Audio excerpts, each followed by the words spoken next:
కీర్తన గ్రంథము 68వ అధ్యాయము 20వ వచనం.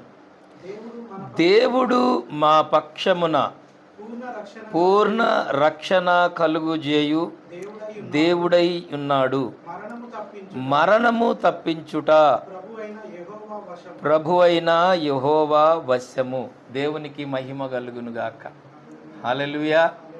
ప్రియమైన దేవుని బిడ్డలారా,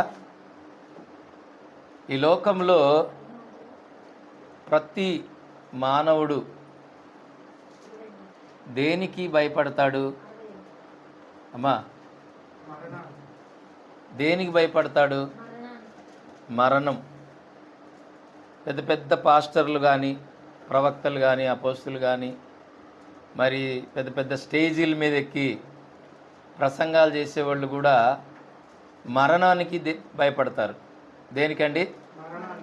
మరణం వచ్చినప్పుడు వాళ్ళ ముఖంలో ఏముండదు? నవ్వు ఉండదు. ఎవరన్నా నేను చచ్చిపోతున్నానని తెలిసినప్పుడు ఎవడన్నా ఆనందిస్తాడా?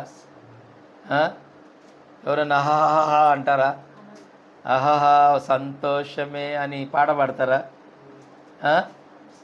పాడరు. ఎందుకు? భయం. మరణం వచ్చేసింది, మరణకరమైన జబ్బు వచ్చేసింది, ఇంకా నేను బ్రతకను అనేటువంటి ఆ భయము వాళ్ళ ముఖంలో కనపడుతుంటుంది. దేవుని స్తోత్రం. వాళ్ళు చేసేటువంటి పనుల్లో కూడా ఆ భయం కనపడుతూ ఉంటుంది. దేవుని మహిమ కలుగును గాక. చాలామందిలో మనం చూస్తాం ఈ భయాన్ని, చాలామందిలో ఈ భయం కనపడుతుంది. కానీ బైబిల్లో మరి అపోస్తుడైనటువంటి పౌలు శీలను తీసుకెళ్లి చెరసాలలో బంధించారు. వాళ్ళకు కూడా ఒక మరణకరమైన శిక్ష వేశారు. కానీ వాళ్ళు ఏం చేస్తూ ఉన్నారు? అక్కడ పాటలు పాడుతూ దేవుణ్ణి ఆరాధిస్తూ ఉన్నారు. దేవునికి మహిమ కలుగునుగాక. హల్లెలూయా. వారిని బంధించారు, కానీ వాళ్ళు ఏం చేస్తూ ఉన్నారు? పాటలు పాడుతున్నారు, ప్రభుని ఆరాధిస్తున్నారు. మరి బైబిల్లో అపోస్తుడైనటువంటి పేతురుని తీసుకెళ్ళి చెరసాలలో బంధించారు. ఆయన ఏం చేస్తున్నాడు? మంచిగా నిద్రపోతూ ఉన్నాడు. దేవునికి మహిమ కలుగునుగా. హల్లెలూయా. ఆయనకు ఒక మరణకరమైన శిక్ష పడింది.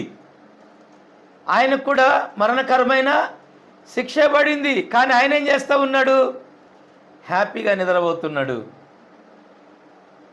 ప్రియమైన దేవుని బిడ్డలారా, మరి ఇలాగ బైబిల్లో చాలామంది ఉన్నారు. దేవుని స్తోత్రం. హల్లెలూయా. చాలామంది భయంకరమైనటువంటి ఆ శిక్షల్లో నుండి వెళ్ళిపోతున్నారు. దేవుని స్తోత్రం. దేవుని స్తుతించుకుంటూ. అపోస్తుడైన పౌలుకి మరి భయంకరమైనటువంటి ఒక వ్యాధి ఉందంట. మరి ఆ వ్యాధిలో కూడా దేవుడిని ఎన్నో మార్లు ప్రార్థన చేశాడంట. దేవుని స్తోత్రం. అయ్యా, ఇది నా యొద్ద నుండి తీసివేయి, తొలగించు, ఈ సమస్యల్లో నుండి నన్ను విడిపించు అని ప్రార్థన చేస్తే దేవుడేమన్నాడు? నా కృప నీకు చాలు, నా కృప నీకు చాలు అంటా ఉన్నాడు. ఇలాగ చాలామంది. కీర్తన గ్రంథము మరి 18వ అధ్యాయము 4వ వచనం. మరణ పాశములు నన్ను చుట్టుకొని ఉండగను, భక్తిహీనులు వరద వలె పొర్లు వలె నా మీద పడి బెదిరింపగను, పాతాళపు పాశములు నన్ను అరికట్టగను, మరణపు ఊరులు నన్ను ఆవరింపగను. నా శ్రమలో నేను యెహోవాకు మొరపెట్టి తిని, నా దేవునికి ప్రార్థన చేసి తిని, ఆయన తన ఆలయములో ఆలకించి నా ప్రార్థన అంగీకరించెను. నా మొర ఆయన సన్నిధిని చేరి ఆయన చెవుల జోర్చెను. దేవునికి మహిమ కలుగునుగా. హల్లెలూయా. దావీదు కూడా ఓ మరణకరమైనటువంటి పరిస్థితుల్లోనే ఉన్నాడు. అక్కడ కూడా ఆయన ఎక్కడున్నాడంట? మరణ పాశములు ఆయన చుట్టుకున్నాయి. మరి చాలామంది భక్తిహీనులు కూడా ఉన్నారు అక్కడ. కొంతమంది భక్తిహీనులు అంటారు, అయ్యో వీళ్ళకి ఇలాంటి రోగం ఎలా వచ్చింది, ఇలాంటి సమస్య ఎలా వచ్చింది, ఈ విధమైనటువంటి పరిస్థితులకు వీళ్ళు ఎందుకు వెళ్ళారు? యోబు స్నేహితులు కానీ యోబును ద్వేషిస్తున్నారు, దూషిస్తున్నారు. నువ్వు దేవుని ఎడల ఏం పాపం చేసావో, దేవుణ్ణి ఏం అవమానించావో, అందుకనే నీకు ఈ సమస్య అని మరి కొంతమంది స్నేహితులు ఆయన అవమానించారు. దేవుని స్తోత్రం చెప్తారా? హల్లెలూయా. ఇవాళ భక్తిహీనులు, ఇవాళ పాస్టర్లే కావచ్చు, విశ్వాసులే కావచ్చు, లేకపోతే ఇతరుల బయట ఉన్నవారు కావచ్చు, కొంతమంది భక్తిహీనులు ఉండి వాళ్ళు కూడా కొందరి గురించి హేళన చేస్తూ ఉంటారు. మన గురించి ఏ సమస్య ఎందుకు వచ్చిందో, ఏ సమస్య ఎలా వస్తుందో సమస్తము ఎవరికి తెలుసు? దేవునికే తెలుసు. దేవునికి మహిమ కలుగును గాక. హల్లెలూయా. గట్టిగా చెప్పండి. ఏ సమస్య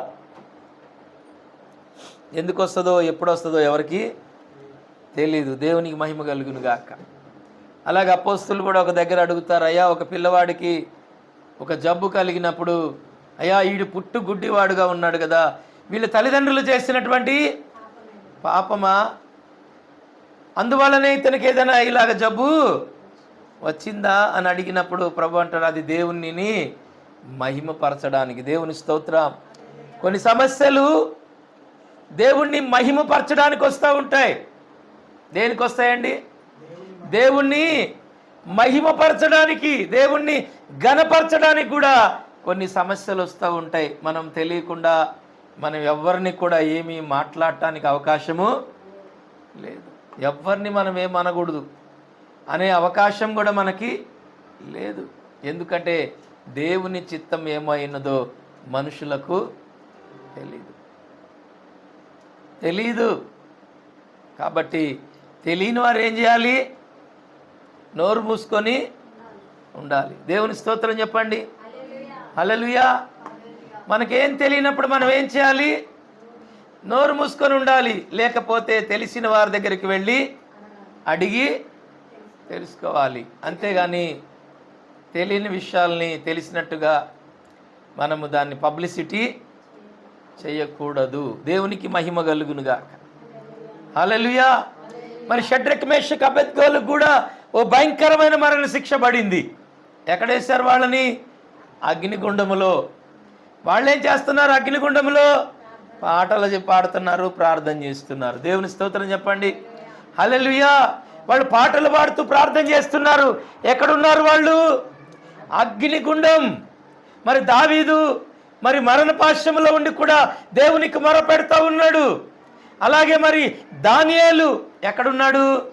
సింహాల గుహలో ఉన్నాడు. బోళ్ళన్నీ సింహాలు అక్కడ ఉన్నాయి. మరి ఏం చేస్తున్నాడు ఆయన? ప్రార్థన చేస్తున్నాడు మోకాళ్ళు వేసి. దేవునికి మహిమ కలుగునుగా. హల్లెలూయా. వీళ్ళందరూ కూడా పాపము చేస్తేనే శ్రమలు వచ్చినాయి అంటారా? వీళ్ళందరికీ పాపము చేస్తే శ్రమలు వచ్చినాయా? లేదు. ఇవన్నీ కూడా దేవుణ్ణి మహిమపరచడానికే వచ్చినాయి. Praise the lord. ఇవన్నీ కూడా దేవుని చిత్త ప్రకారమే వచ్చినాయి. అసలు దేవుణ్ణి ప్రజలు గుర్తించాలంటే శ్రమ రావాలి. దేవుని స్తోత్రం. హల్లెలూయా. ఐగుప్తు దేశంలో మరి ఫరో హృదయాన్ని దేవుడు కఠినపరచకపోతే దేవుని మహిమ ప్రజలకి తెలిసేది కాదు. అక్కడ అద్భుతాలు చేసేవాళ్ళు కాదు. ఆయన హృదయాన్ని కఠినపరిచి దేవుడు ఏం చేశాడు? అక్కడ అద్భుతాలు చేసి దేవుడేమై ఉన్నాడో ప్రపంచానికి తెలియజేశాడు. దేవునికి మహిమ కలుగునుగా. ఈరోజు దేవుడేమై ఉన్నాడో వాళ్ళు అంటారు, దానియేలు దేవుడే నిజమైన దేవుడు, ఆయన్ని మీరు ఆరాధించండి. దేవుని స్తోత్రం. దానియేలు దేవుడే, షడ్రక్ మేషక్ అబేద్నెగోలు దేవుడే నిజమైన దేవుడు, ఆయన మీరు ఆరాధించండి. ఇప్పుడు నువ్వు ఆరాధిస్తున్న దేవుడు నిజమైన దేవుడు అని అన్యజనులు, భక్తిహీనులు, హేళన చేసేవాళ్ళు, నిందించేవాళ్ళు వీళ్ళంతా కూడా ఆయన ఆరాధించాలంటే మరి నీకేం రావాలి? మరణకరమైనటువంటి శ్రమ రావాలి. దానిలో నుండి దేవుడు నిన్ను విడిపిస్తాడు. Praise the lord. అసలు ఈ భక్తుల ధైర్యం ఏమిటి? ఈ భక్తుల యొక్క ధైర్యం ఏమిటి? వాళ్ళు ఏమో అనేక రకాల సమస్యలతో ఉండి కొందరేమో హ్యాపీగా నిద్రపోతున్నారు, కొందరేమో పాటలు పాడుతూ ఉన్నారు, కొందరేమో ప్రార్థన చేస్తూ ఉన్నారు, కొందరు ఆరాధన చేస్తూ ఉన్నారు. ఇలాంటి పరిస్థితుల్లో వాళ్ళు చేసే పనులకి వాళ్ళున్న పరిస్థితులకి ఏమన్నా సంబంధాలు ఉన్నాయా? లేవు. కారణం ఒక్కటే, దేవుడు విడిపేస్తాడు. Praise the lord. హల్లెలూయా. మేము ఆరాధిస్తున్న దేవుడు మమ్మలను విడిపించుటకు గొప్ప దేవుడు, సమర్థుడు. Praise the lord. హల్లెలూయా. ఏ సమస్య అయినా కూడా ఆయనకు తెలియకుండా నా కుటుంబంలోకి రాలేదు. దేవునికి మహిమ కలుగును గాక. మనం భక్తిహీనుల వలె మనం ఉండకూడదు. దేవుని స్తోత్రం చెప్పండి. మనం ఎలా ఉండకూడదు? భక్తిహీనుల వలె ఉండి దేవుణ్ణి దూషించేవారిగా, అవమానించేవారిగా, మాకే ఎందుకు ఈ రోగం, మాకే ఎందుకు ఈ కష్టాలు, మాకెందుకు ఈ శ్రమలు అనే వారిగా మనం ఉండనే కూడదు. సర్వము కోల్పోయినా కూడా, శరీరము కుళ్ళిపోయినా కూడా మరి ఏబు భక్తుడు ఏం చేస్తున్నాడు? దేవుణ్ణి స్తుతిస్తున్నాడు. హల్లెలూయా. దేవుడే ఇచ్చెను, దేవుడే తీసుకునేను, దేవునికి మహిమ కలుగునుగాక. ఆమేన్ చెప్పండి. ఆమేన్. హల్లెలూయా. మరి నిజమైనటువంటి క్రైస్తవుడుగా యేసుక్రీస్తు ప్రభు యొక్క రక్తములో కడగబడినటువంటి నీకు నిరీక్షణ ఉందా? దేవుని స్తోత్రం. హల్లెలూయా. సమస్య కలిగినప్పుడు, నిందలు కలిగినప్పుడు, రోగం వచ్చినప్పుడు ఏముండాలి? నీకు నిరీక్షణ ఉండాలి.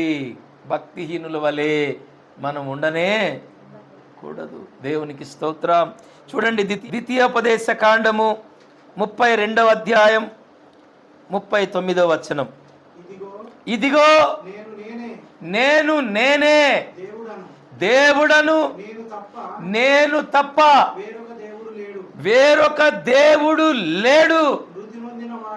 మృతి నొందించువాడను, బ్రతికించువాడను నేనే, గాయపరచువాడను, స్వస్థపరచువాడను నేనే. నా చేతిలో నుండి విడిపించువాడెవడును లేడు. దేవుని స్తోత్రం. హల్లెలూయా. ఆయన ఏం చెప్తున్నాడు? నేనే, నేను తప్ప వేరొక దేవుడు లేడు.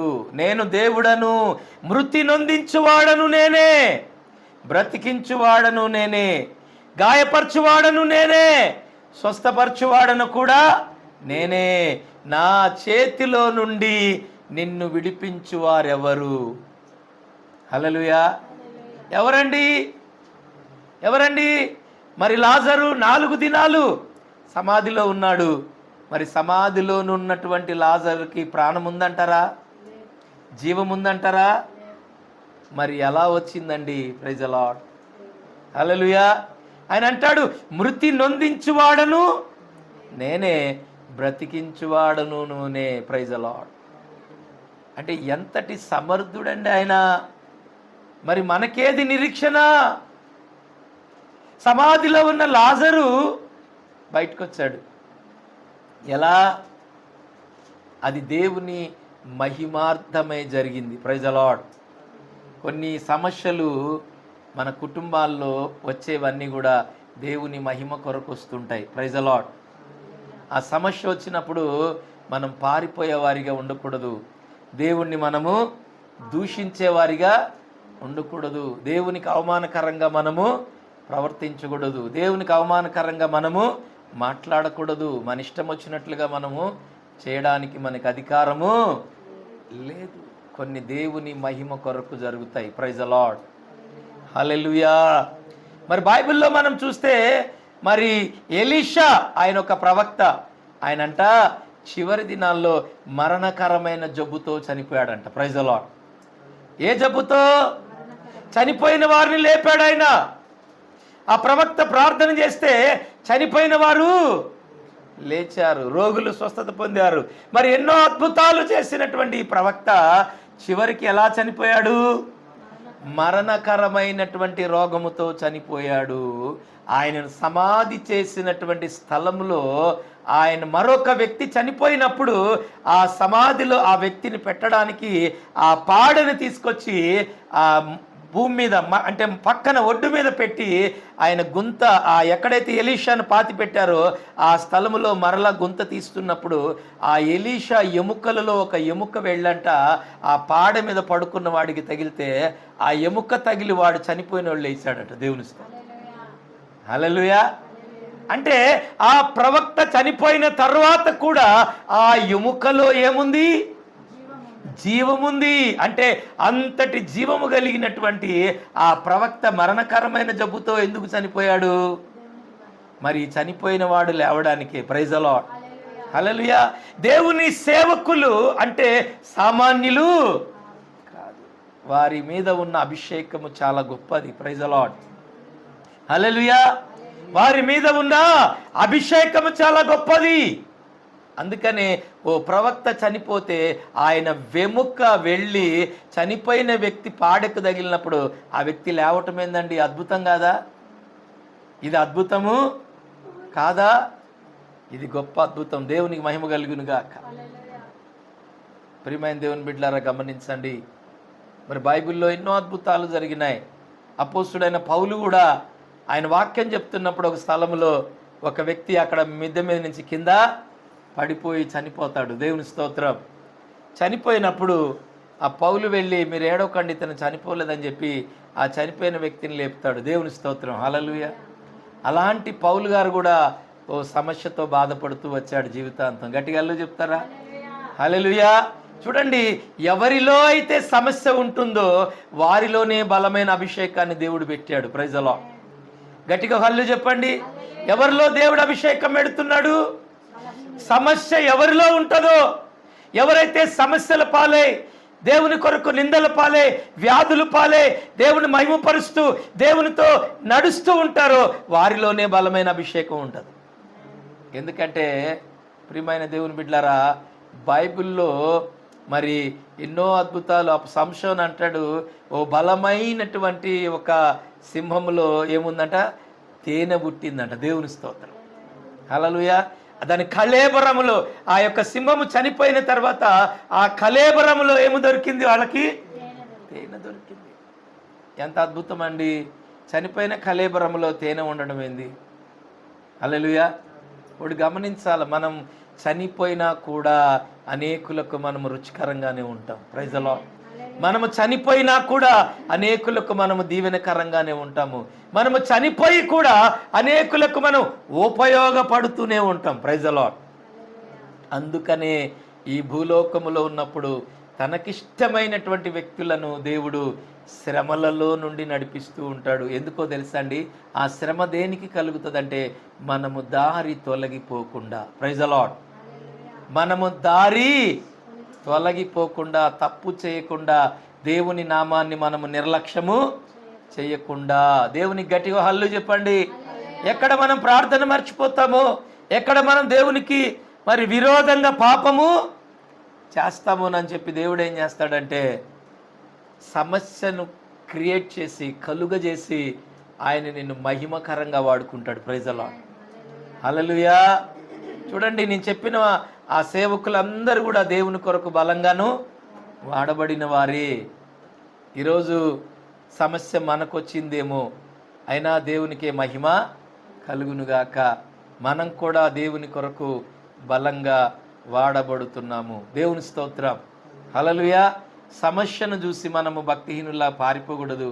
ఆ సమస్యకు దాని వివరం మనకు తెలియకుండా దాన్ని పబ్లిసిటీ చేసి దేవుని నామాన్ని మనం అవమానపరిచేవారిగా ఉండకూడదు.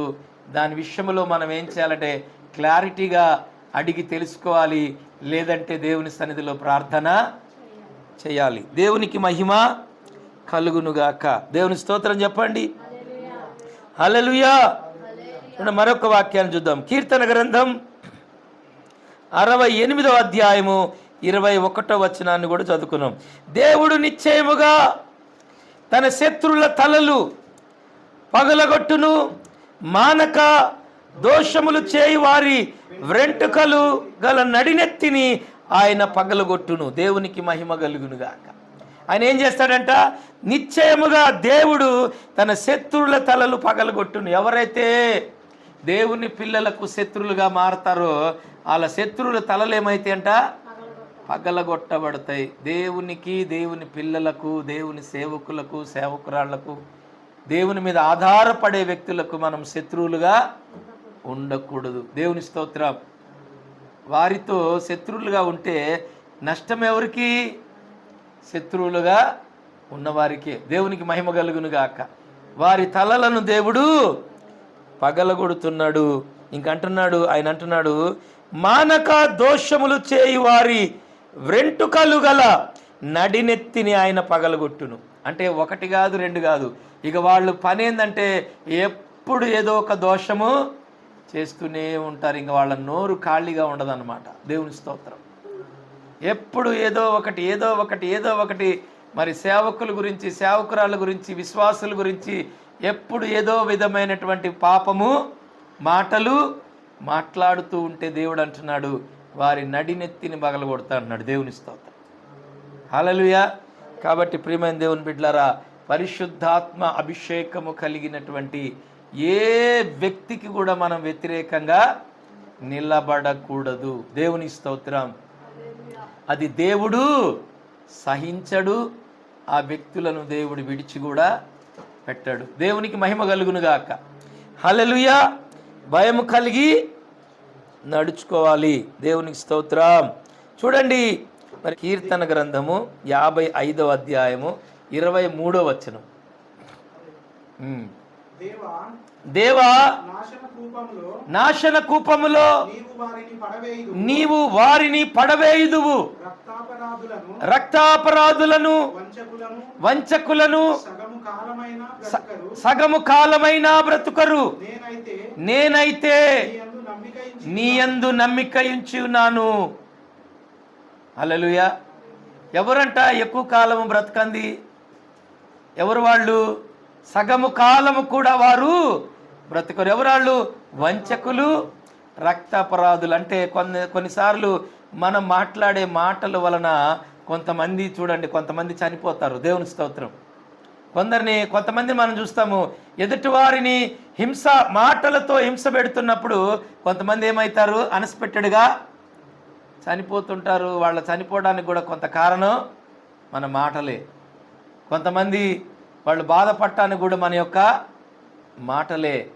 ఆ మాటల ద్వారా ఇతరులను మనం హింస పెట్టేవారిగా ఉండకూడదు. దేవుని దృష్టిలో మనము ఎవరిని కూడా మనము హింసించేవారిగా ఉండకూడదు. ఎలాంటి పాపానికి మనం ఓడి కట్టకూడదు. అలా ఉంటే అంట సగము కాలము కూడా వాళ్ళు బ్రతకరంట. దేవుని స్తోత్రం. అంటే ఇక మధ్యలోనే వెళ్ళిపోతారు. దేవుని గట్టిగా అల్లు చెప్పండి. హల్లెలూయా. కానీ దావీదు, ఆ భక్తుడు అంటున్నాడు, నేనైతే నీ ఎడల నమ్మిక ఉంచి ఉన్నాను. మనం దేవుని ఎడల నమ్మిక ఉంచి ఉండాలి. దేవునికి మహిమ కలుగునుగాక. ఎందుకంటే ఆయన నమ్మదగిన దేవుడు గనుక. చివరిగా ఒక మాట మనం చదువుకుందాం. హబక్కూకు మరి 3వ అధ్యాయము 13వ వచనాన్ని మనం చదువుకుందాం. నీ జనులను రక్షించుటకు నీవు బయలుదేరుచున్నావు. నీవు నియమించిన అభిషక్తుని రక్షించుటకు బయలుదేరుచున్నావు. దుష్టుల కుటుంబీకులలో ప్రధానుడు ఒక్కడు ఉండకుండా వారి తలను మెడను ఖండించి వారిని నిర్మూలము చేయుచున్నావు. దేవుని స్తోత్ర. దేవుడు ఎవరి కోసం బయలుదేరుతున్నాడు? జనులను రక్షించడానికి, తాను అభిషేకించిన వారిని రక్షించడానికి. దేవునికి మహిమ కలుగునుగాక. హల్లెలూయా. ఎవరి కొరకు దేవుడు వస్తున్నాడండి? జనులు అంటే దేవుని చేత అభిషేకం పొందిన వారు. Praise the lord. దేవుని ఆత్మ చేత నింపబడిన వారి కొరకు దేవుడే వస్తున్నాడంట వాళ్ళని రక్షించడానికి. 38 సంవత్సరాల నుండి బెతెస్దా కోనేటి దగ్గర ఉన్నటువంటి ఒక రోగిని రక్షించడానికి ఎవరు వచ్చారు? యేసుక్రీస్తు ప్రభువారే వచ్చాడు ఆ కోనేటి దగ్గరికి. Praise the lord. హల్లెలూయా. ఆయనే వచ్చి అడుగుతున్నాడు, బాబు స్వస్థత నీవు పొందగోరుచున్నావా అంటే, ఆయన నాకు స్వస్థత కావాలంటే లేచి నీ పరపెత్తుకొని వెళ్ళన్నాడు. Praise the lord. దేవునికి మహిమ కలుగునుగాక. ప్రియమైన దేవుని బిడ్డలారా, తన అభిషేకించిన బిడ్డలను, తన మీద ఆనుకున్న బిడ్డలను, తన మీద నమ్మిక ఉంచిన బిడ్డలను అంట ఆయన రక్షించడానికి ఆయనే వస్తాడంట. Praise the lord. హల్లెలూయా. ఆయన వచ్చిన తర్వాత అక్కడ ఒక రెండవ కార్యం కూడా అక్కడ జరుగుతుంది. ఏంటంటే దుష్టులంట, చదవండి ఆ మాట. చూడండి, దుష్టుల కుటుంబీకులలో ప్రధానుడు ఒక్కడు కూడా ఉండకుండా వారి తలను మెడను ఖండించి వారిని నిర్మూలము చేయను. సాగినంత కాలమే సాగుతుంది. దేవుని స్తోత్రం. హల్లెలూయా. సాగించుకున్నంత వరకే సాగుతుంది. నాకు డబ్బు ఉంది, నాకు బలం ఉంది, నాకు జనం ఉంది, నేను చెప్తే ఎవరైనా వింటా, నేను ఏమైనా చేయగలను అని నువ్వు అనుకుంటే ఆయన అంటున్నాడు, తలను మెడను నరికి ఏం చేస్తాడంట? నిర్మూలన చేస్తాడంట. Praise the lord. ప్రధానుడు అనేవాడు ఒక్కడు కూడా ఉండడంట, దుష్టుడు. దేవుని స్తోత్రం చెప్పండి. ప్రధానుడు అంటే ఇక పలుకుబడి ఉంది, నాకు అన్నీ ఉన్నాయి అనుకుంటారు చూసారా? తల మెడ రెండు నరుకుతాడంట. దేవుని స్తోత్రం. నరికి ఏం చేస్తాడంట? నిర్మూలన చేస్తాడు. తన అభిషక్తుల మీద మనం తిరగబడితే, ప్రైజ్ ది లార్డ్, తను ఏర్పరచుకున్న బిడ్డల మీద మనం తిరగబడితే ఖచ్చితంగా దేవుడే కలుగజేసుకుంటాడు. దేవునికి మహిమ కలుగునుగాక. నా బిడ్డను ముట్టువారు నా కనుగుడ్డును ముట్టినట్లే అని దేవుడు లేఖనాలు సెలవిస్తున్నాయి. దేవునికి మహిమ కలుగునుగాక. కాబట్టి ప్రతి సమస్య కూడా దేవునికి మహిమ కొరకే రావచ్చు కొన్నిసార్లు. దేవుని స్తోత్రం. అభిషక్తుల మీదకి దేవుడు ఏర్పరచుకున్నటువంటి సేవకులు, సేవకురాళ్ళు, లేదనుకుంటే విశ్వాసుల మీదకి కొన్నిసార్లు దేవుని నామాన్ని మహిమపరచడానికి వస్తాయి. Praise the lord. అది ఎలాంటిదైనా కూడా దేవుణ్ణి మహిమపరచడానికే వస్తుంటాయి. దేవుని స్తోత్రం చెప్పండి. హల్లెలూయా. కాబట్టి మనము వారిని హేళన చేయడము కానీ, కించపరచడము, అవమానపరచడము అలాంటివి మనము చేయనే కూడదు. అబ్బా బాగా వచ్చింది సమస్య అని మనం ఎప్పుడు వాళ్ళని అననేకూడదు. ఎందుకు అనకూడదు ఆ మాట అంటే, అది దేవుని మహిమ కొరకు వచ్చింది, లేదనుకుంటే ఆ తర్వాత నువ్వు నష్టపోతావు. Praise the lord. హల్లెలూయా. ఎదుటివారు నష్టపోతున్నప్పుడు వారి గురించి మనం ప్రార్థన చేయాలి, లేదంటే వారి గురించి మనం జాలిపడాలి, లేదంటే మనకు చేతనైన సహాయము చేయాలి. బాగొచ్చింది, బాగా నష్టపోయారని ఎప్పుడు కూడా మనం గంతులు వెయ్యకూడదు. దేవునికి మహిమ కలుగునుగాక. చేతనైతే వెళ్ళి పరామర్శించాలి, చేతనైతే వెళ్ళి ఏదో ఒకటి సహాయము చేయాలి, లేదనుకుంటే ఇంట్లో కూర్చొని ఏం చేయాలి? ప్రార్థన చేయాలి. ప్రభువా ఆ కుటుంబాన్ని మీరు కాపాడండి, ఆ కుటుంబానికి మీరు సహాయము చేయండి అని అడగాలి. ఎందుకంటే వాళ్ళు దేవుని బిడ్డలు కనుక. గట్టిగా అల్లు చెప్దామా? హల్లెలూయా. ఏబుని హగతాలు చేశారు తన స్నేహితులు, కానీ దేవుడు మరి తన స్నేహితులను క్షమించలేదు. దేవుని స్తోత్రం. ఏబే ప్రార్థన చేస్తే మరి తన స్నేహితులను క్షమించాడు. దేవునికి మహిమ కలుగునుగాక. మరి మోషేను దూషించారు. మరి ఎవరు? అహరోను, మిరియాము. మరి మిరియాముకు కుష్ఠరోగం వచ్చింది కదండి, కుష్ఠరోగం వచ్చింది. కానీ మోషే ప్రార్థించేంత వరకు కూడా వాళ్ళను దేవుడు క్షమించలేదు, స్వస్థపరచలేదు. మనం ఎలాంటి పాపానికి వడి కట్టి శ్రమ తెచ్చుకోకూడదు. ఎందుకంటే కొన్ని సందర్భాల్లో ఏ సమస్య దేని కొరకు దేవుడే ఎందుకు ఎలవ చేస్తాడో మనకేమీ తెలియదు. శ్రమ వెనుక అనేకమైన మేళ్ళు దాగుంటాయి. ఈరోజు మనం శ్రమ పడుతున్నాము అంటే దీని వెనుక దేవుడు ఏదో గొప్ప కార్యం చేయబోతున్నాడు. ఆమేన్ చెప్పండి. ఆమేన్. హల్లెలూయా. నేనైతే నీ యందు నమ్మిక ఎంచి ఉన్నాను. దేవునికి మహిమ కలుగునుగాక. ఆమేన్. మీ అందరికీ వందనాలు.